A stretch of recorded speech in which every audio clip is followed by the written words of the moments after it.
Hey, what's going on, everyone? So I've been wanting to make this video for a very long time, especially a big update. It's been years, and somehow people keep finding this old event video I did while I was at an event, actually, while I was kind of just taking a break, and I just wanted to share some thoughts. But I really wanted to sit down, or stand up for this matter, and update the video, really get in depth about event photography, what to look for, kind of everything. And I've got several different points here. So if anytime throughout the video you already know something about something, I'm going to have pinpoints and chapters down in the description below. So if you want to know anything a little bit more specifically, check the chapters, see if there's something you're a little bit more interested in. But I'm just going to tell you a little bit about my mindset. And I don't really shoot a ton of events anymore. But after coming from the past couple years that we had, it seemed like obviously events and things are starting to be a little bit more free, thankfully. And as long as people are safe and everything. So let's just talk about event photography. We're going to break it down to what to expect, how to start off, what photos to get, final thoughts, all this kind of stuff, content delivery. Let's break it down. Once again, chapters or bookmarks, whatever they call them, will be down in the description below. But what is event photography to start off? Don't mind me, you might see this. I just have notes about the topics we're gonna cover. But once again, this is going to be a little bit of a longer video, so it is what it is, but hopefully I can give you a little bit of knowledge here. Event photography, basically, obviously it's an event, but that could mean anything. A conference, something from a corporate get-together, or even like quinceañeras, or whatever you could kind of think more as an event. But typically, you always think it is a little bit more professional, more corporate. Pharmaceutical does a lot of events and get-togethers and seminars, and that's what we kind of think. You go to a certain hotel, to conference rooms, or to a big space. Even you could think of like a Comic-Con or whatever. Types of events where you're getting a lot of people in one place for a specific reason or cause. A lot of the stuff I'm going to talk about will blend to other stuff, but the stuff that I mainly cover are the more corporate-y type ones. That's who need the photos and the proof that they're doing stuff. Where these companies get together for their employees, training sessions, vendors and stuff that they had, blah, blah, blah. That's kind of where we're coming from here. But event photography is really just an organized get-together that someone goes and, like ourselves, we would go and tell a story of the day through photos and possibly video, which we'll cover that aspect as well. That's kind of what I mean about event photography in this regard. Now I want to start off this by kind of, starting this off, setting it up, talking about a little bit about contracts. I can't tell you how to get an event job. There will be a lot of, it's really kind of like word of mouth, maybe through people that you know, or you could even look around companies around you and stuff like that, and inquire, cold call, all that kind of stuff. But if you're watching this video, you probably have found an event, or you were looking to do one and you're just like, I don't know what to expect or do. I need to know. So I can't really tell you how to get one. I can't really tell you how to get any gig or anything for that matter. It's all happenstance however you get it. But some of the big things to know just starting off with that. Okay, hey Eric, we need you as an event photographer. What are your rates, all that kind of stuff. So you have all your rates and stuff determined. I can't tell you what your rate should be or what you should charge, because it varies depending on where you live, what state you live, what country you live, what you're doing, how long the days are, etc. But just know it's going to be a very long day for the most part. You're going to be standing on your feet, so wear very comfortable, black or really nice shoes, comfortable shoes that you can get through the day. But cost aside and everything, the things you want to determine and things you have to know when you're just getting an event is obviously, obviously get a contract. And I'll talk to you a little about what you want to put in your contract too. But some of the big things are obviously knowing when it is, where it is, how long of coverage that they want, what events or seminars or things that they want covered. And especially the most important question is, what things don't you want me to take? What things do you want me not to attend there, to document, all that kind of stuff as well. So, corporate photography isn't the necessarily most fun thing in the entire world. We'll cover that too. You have to make things fun. So it's not the easiest thing. So knowing what to go to, knowing what the importance is for the client is obviously the most important thing. But I think the more important part, besides just all that, it is knowing what to put in your contract. And the most important thing is definitely edit revisions. If you deliver a product it could be anything, but this is very key for corporate event type stuff, is that if you deliver something and then they just want, hey, can I get this change? Hey, can I get this change? You have to really define that, because people will walk all over you and take advantage of you 100%. So maybe give a number of edit revisions to some photos, or if you're doing a video for testimonials or something like that, definitely put that in there and give an estimated kind of turnaround time as well. And if for some reason they exceed edited revisions, please put in how much extra these revisions will be, because all this stuff takes a ton of time. You're going to go through a bunch of photos. It's a very long day. Have all this stuff defined. Last but not least, get the clear defined delivery method. Be it maybe they upload to their own kind of FTP, file transfer protocol. Maybe they want it on a drive of theirs, a hard drive of theirs, whatever it be, whatever, just get a clear delivery method and put it in the contract. So that way, if anything goes weird or south, they're like, oh, we didn't get it. You're like, no, I uploaded it exactly as is. So you have proof, and it is in the contract. So number 2, I'm going to kind of cover gear, but I'm not going to get into specifics on what type of camera and everything like that. So we kind of have all the preliminary stuff done. You know what event photography is. A little bit about the contract. You know what the gig's going to be. But what kind of gear should you get? Now, you don't need anything too crazy in regards to the gear, but there will be a lot of situations where it is very lowly lit or horribly lit. Sometimes even large ceilings or anything like that. So you're definitely going to need something that packs a little bit of a punch, but nothing too insane. The one thing I also recommend is getting an off-camera flash. Something like this that you could put on top of your camera, or maybe set up remote or something like that, because you will need to bounce and create some light, because it can get really kind of dark in a lot of situations, and you have to pop some light. And the thing is, it's expected while you're there. You've identified yourself as a photographer. People get used to you being there, so acclimate a little bit. You don't have to be like annoying about it, but hey, I'm the photographer. I'm here. That's what you get the gear. You're going up to the front. The speaker speak and all that kind of stuff. Whatever. That is one of the biggest key pieces there. Like I said, you could also set it up remote as well. Maybe you have one on top of your camera and it talks wirelessly or through infrared. You could have like a stand and your flash set up in the back to really kind of brighten the room up to an extent. And then you get the more frontal fill as well. So that's a little bit more in depth. You could definitely get by with just having your camera 24 to 105 or whatever, 2.8, whatever. And just a flash on your camera. I did that a lot. There was only a handful of times where I had to set up flashes in the back to really pump out a room, because the ceiling was very high, even black tiles, and really had to dump light in there. But once again, if you do too much of that, it does become a little bit disruptive, but you got to do what you got to do to get the job done. So that's the biggest thing I could say with gear. You don't need too much, but definitely flash, and not on camera flash. A little flippy up flash. It's going to look like shit. Don't do it.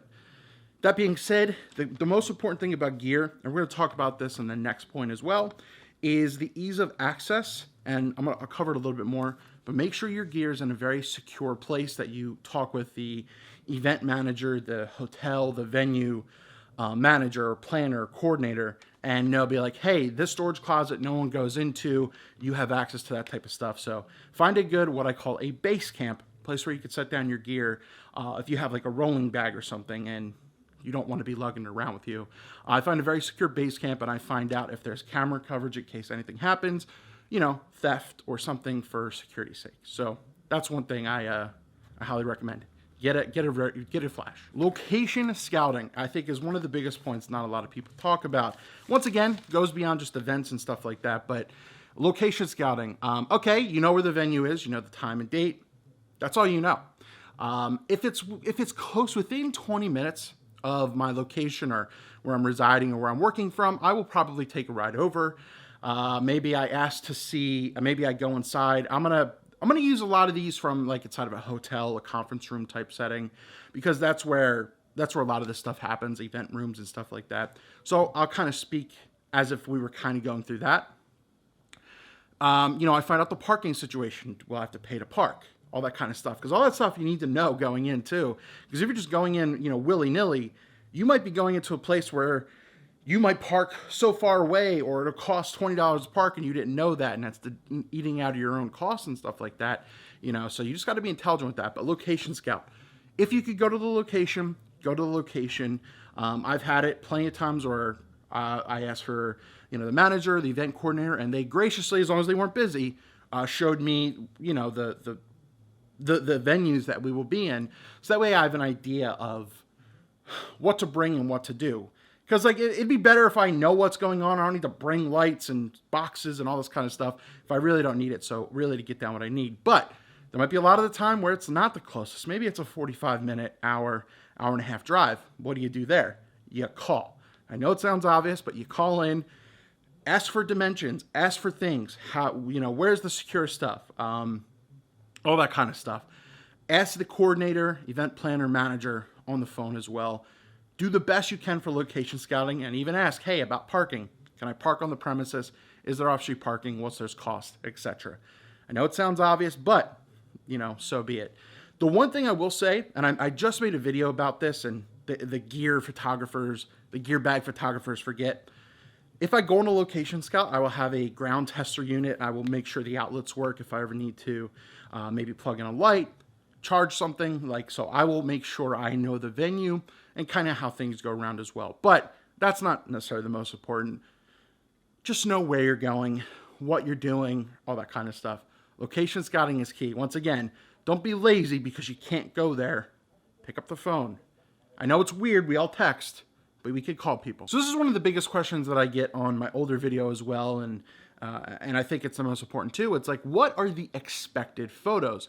Especially if you're going into event photography or for a conference for the first time. What do they expect you to get? What does the client really want? Well, obviously, I hope you address that in your initial contact and, for your contract and stuff like that. But really, it's a lot of talking heads, people at podiums, people standing around, saying stuff, and maybe, someone hopefully reacting in the crowd or wherever you're sitting, stuff like that. Like I said, corporate events or events, most of the time aren't the most fun place to be. They're not the most creative. They're not the biggest fun fest ever. But you have to tell the story of the day. That's why you're there. You could get, for weddings, you could capture amazing moments and stuff like that. And you can have fun with it. The kids are running around. It looks really awesome. But with an event, you're in a room, you're in a big room. You're standing with most likely a presenter. You're off to the side or down the middle, or, be as discreet as you can too. And, you got your flash too, though. You're taking pictures of someone just talking, reading off of something. They're doing this, they're doing this, they're doing this. Maybe, Sherry, that's so funny. I love that you're a team member. So you capture the generics of just them at the podium, whatever, but then capture the movements, the whips or whatever you kind of call them, the gestures as well, because that just gives a little bit more dynamic movement or interest to the image too. So they might like this on a pamphlet or a brochure that they're talking about, stuff like that. That's one thing, capture the movements. But also look at the audience. Look at who they're talking to. There might be some reactions. You could kind of read off of people's faces and their mannerisms on who might be more expressive. So you could find that person, and I call those my anchors or my links for the most part. I don't know if anyone else uses that terms, but I'll find a couple people that I realize they're really listening. They're very attentive to whatever's speaking. And then I will look at them for reaction photos or just stuff like that as well. So look for reaction photos, look for that. Take places of wide shots of the venue as well. So get your people shots, get your reaction shots, but then step back as well and show the layout. Now, some seminars are huge. They may have hundreds of people, even 100 people, but even 50 people in a room is a lot. And they would love to show that people attended this event or this seminar or this conference or whatever it is. So take the wide shots as well. Really show the coverage, fill the room, all that kind of stuff, and kind of go from there. But do not take people eating food photos. I say that about wedding photography or basically anything. Stop with those. Do never deliver those to a client. Stop with those. But overall, that's with that. And you can kind of get creative with it. Maybe there's this cool thing outside the venue or this cool pattern on the floor or something. You could just kind of look for some framing or something. Do your best to be creative about something that isn't the most creative out there. You could kind of turn it into that to an extent. But people, reactions, venue, place, coverage. Get the external shots of the place too. Maybe they want to show that they were at the the Marriott or Cloud9 or whatever the heck some of these hotels and motels are, and and show the location as well, because that's telling the story of the day. We're at this place, we're here. Here's the main presenters. The group photos of people, gather people together in group photos from the seminars, not just the main presenters, people in the audience, and everything else as well. So get a little creative with it. But that's basically what you need to do. Group photos, make it look as fun, document the day as possible. You'll get something. Once again, it's probably not the most exciting for what you might like, but it's important for the client. And this kind of blends a little bit into the other one. Like I said, you got to make it a little bit more fun, but the biggest thing is knowing the agenda for the day. Hopefully you already have had that. But I think the biggest thing, and people say like, oh, how can I make more money, or what other services can I offer with event photography, not just photos? Testimonials are huge. Companies might not know that they want or need them, but as soon as you tell them about it, they might not paying an extra couple $100, $100, $300, whatever dollars to get people to say, hey, we came to, 2022 Fest, we had such a good time. We learned a lot of great stuff. It's great to not be at work, that type of stuff. So getting a testimonial of like, hey, what's your name? Why are you here? That type of stuff is a really good addition. And for them to be able to sell that to their bosses or other potential clients to show that, that they care, the client cares about you or the vendor or whoever, I think is a very important thing. Now, once again, keep in mind, if you're going to do testimonials, the one thing I always recommend is to slate it, or at least get a piece of paper, write down the person's name, ask them to say it on film, spell it out, so that way if you put a lower third in there for the video, this is the person, this is how they spell it, and you know who it is, so we could do it. Because if you deliver that poorly, that's not the best idea. But offering a testimonial video, more of a video for the day as well, instead of just photos, could definitely earn you a little bit more money, but it really does give the client something else really, really cool that they may not have thought of. So definitely offer that as well. But I like to kind of hold that off a little bit, because that's usually another question. It's like, well, I'm just taking photos, right? Should I do video? That's how I recommend doing the video. Testimonials, I think, are really key, and the clients usually go, you know what, that's not a bad idea. We're almost done here, but like I said, one of the main things that I want to make sure that you got was content delivery. How you want to deliver it, once again, you could be upfront about it, but know their needs as well. Like I said earlier, they might want to do an FTP. They might want to do some certain, upload website. I don't think you'll be able to give 2 gigabytes for free, but like a WeTransfer, a Hightail, Dropbox, Box, all these kind of stuff. Maybe they want it like that. Maybe they want it off of a corporate hard drive, or you offer them an assistance to buy a hard drive, and you can offer your prints and all that kind of stuff.